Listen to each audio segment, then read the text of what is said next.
প্রিয় দর্শক, ভারত পাকিস্তানের যুদ্ধের পারদ বহুগুণ বাড়িয়েছে সার্কিককে কেন্দ্র করে।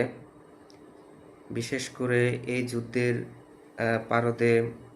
পারদের আগুনে ঘি ঢেলেছে ভারতের স্বরাষ্ট্রমন্ত্রী রাজনাথ সিং, যিনি গুজরাটের একটি জনসভায় পাকিস্তানকে উদ্দেশ্য করে বলেছে যে পাকিস্তান সার্কিক অঞ্চলে যে সেনাবাহিনীর তৎপরতা বাড়িয়েছে সেটা যদি অব্যাহত রাখে তাহলে ভারত পাকিস্তানের ভূগোল এবং মানচিত্র পাল্টে দেবে।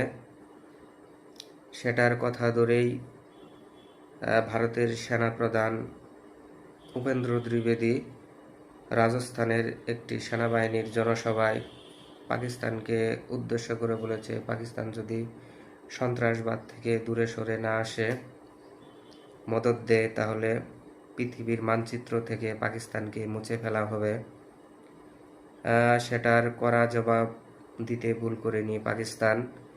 বিশেষ করে পাকিস্তানের প্রতিরক্ষামন্ত্রী খাজা আসিফ জিও নিউজকে বলেছেন যে ভারত যদি পাকিস্তানকে যুদ্ধ চাপিয়ে দেয় তাহলে পাকিস্তান ভারতের রাফাল ৬৬টি যুদ্ধ বিমান যে ভূপাতিত করেছে তার ধ্বংসাবশেষ নিচে পুরা ভারতকে কবর দেওয়া হবে।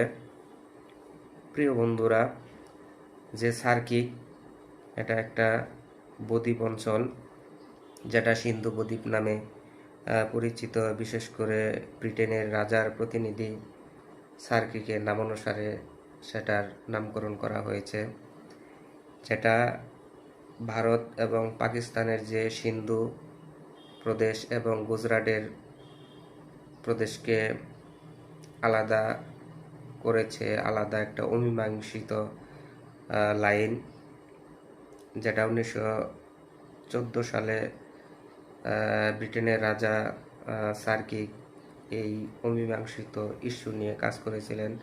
কাজেই তার নামানুসারে এই সার্কিক নামকরণ করা হয়েছে।